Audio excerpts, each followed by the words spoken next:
is the dragon eye that I'm going to show you how to create.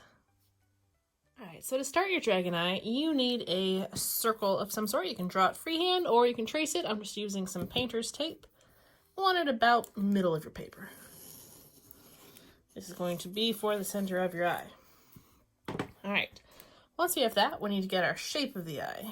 So, we want to bring this circle out 2 points on both sides. I'm going to have the left-hand side be a bit larger. And the right-hand side, I'm going to come up and make this point a little smaller. So the total shape ends up giving us kind of a football shape. So there's our outline for the eye. Now I want to put in the iris. Now, dragons and lizards, obviously, are going to have a different shape than us. They're not going to be circle. So I'm going to go with a long, thin sort of football shape. There we go. And on eyes, we want to have a highlight. So where is that light hitting it? It's going to stay white. I like to do a little shape like this. So it's a box, but it's angled in a little bit. So one side is much smaller than the other. Maybe I'll add in some extra little circles or smaller boxes to the side. I could even add a whole other shape over here. The highlight can really go wherever you want. It's wherever the light is reflecting on the eye. So those parts are going to stay bright white in the very end. Now we need to plan out where the actual rows of scales are going to go.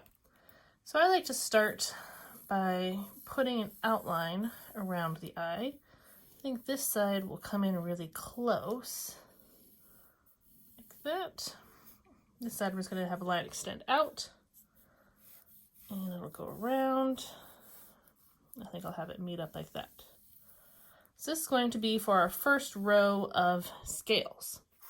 So for the scales, you have some options with this. You can kind of split it up into little sections first, or you can just go straight into it.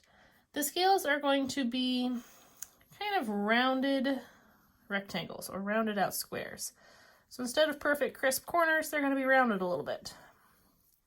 There can be some big ones, there can be some small ones, but we're just putting in some rounded rectangles to fill this up. I'll fill the whole thing.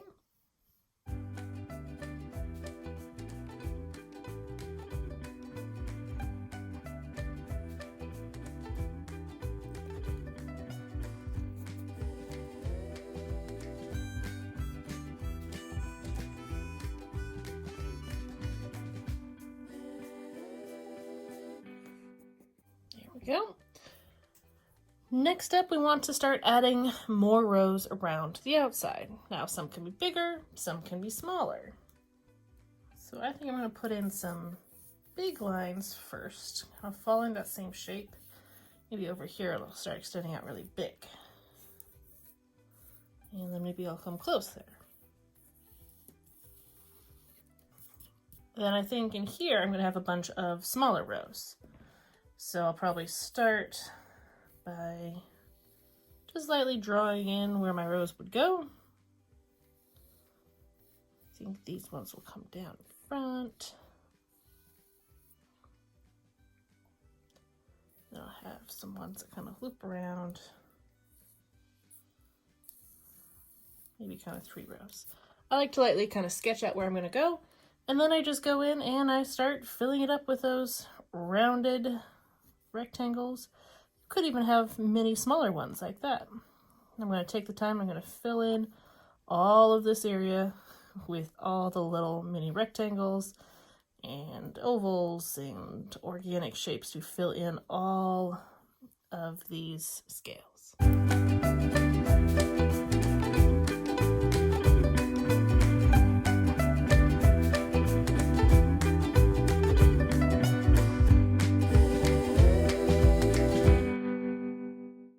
So I want you to notice how on the bottom, I kept my rows pretty even, straight lines with it, whereas on the top, I made it a little bit more random, and I didn't follow my lines as well.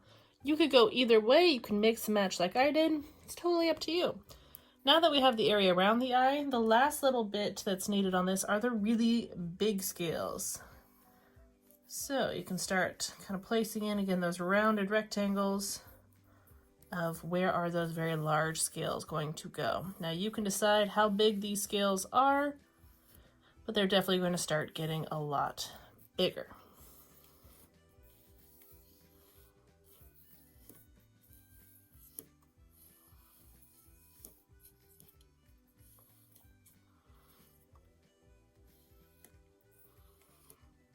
Now, if you have really big gaps, you could always add in some smaller ones to fill those holes. Totally your call with that.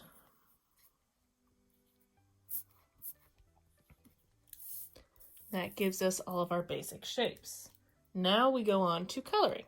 So for coloring, you can use whatever sort of colors you have available. I think something where you could add in some value, some lights and darks, is going to make it better. I want to go through this fairly fast, so I'm going to be using oil pastels. This is a box like this. You can find these at a lot of places. Colored pencils, crayons, those could all work really well. I maybe wouldn't go markers just because you want to be able to blend your colors. So I'm going to start off with the eye. It's going to be pretty basic. I'm going to go yellow and then some black and black inside here, and you'll see I'll blend some colors. So I'll start off with that one first.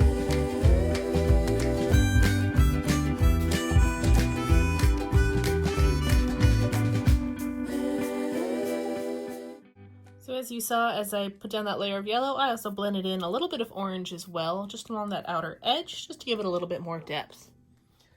Now, as I get into the scales, I gotta decide what color, lizard, or dragon I want to do. I think I'm gonna go pretty classic and go with green. You could change up the colors though. But I just wanted to show you how with the scales, what you do for coloring. What I advise is start with a darker color and do your outer edge. Do that for each of them. I'm just going to do this bottom row and show you, and then I'll speed up and do all of them.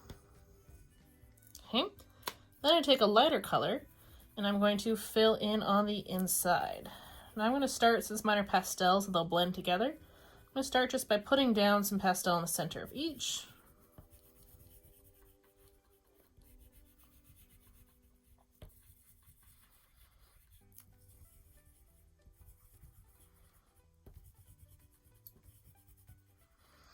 Then I really want these scales to look like they're 3D. So I want darker on the edges, lighter in the center. So I'm going to blend with that outer edge. So hopefully it goes a little bit slower from dark out to light. I might have to layer a little bit more of that dark on that outer edge to blend it a little bit more. That's that next step. I'll just do a few of them here. See, I might just come on top with a little bit more of that darker, just to make it a little bit more 3D.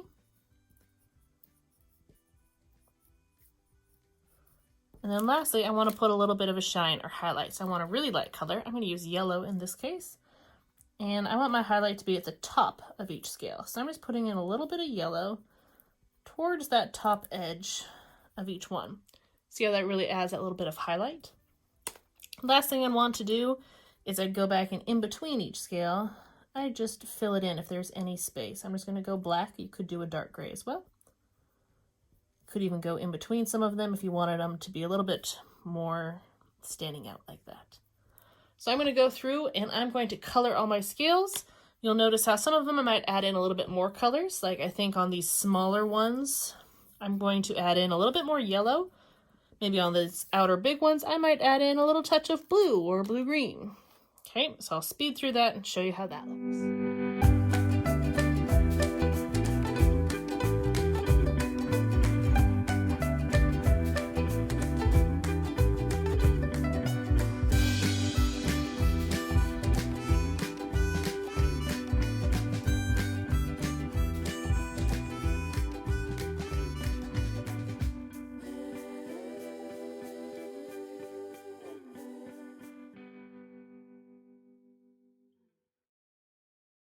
And there you have it, the finished dragon eye. I think this one could be cool in lots of different colors. You could play around with purples or blues. It's all just about trying to create those scales and trying to make them look 3D by having dark on the outside, light on the inside. Can't wait to see what you create.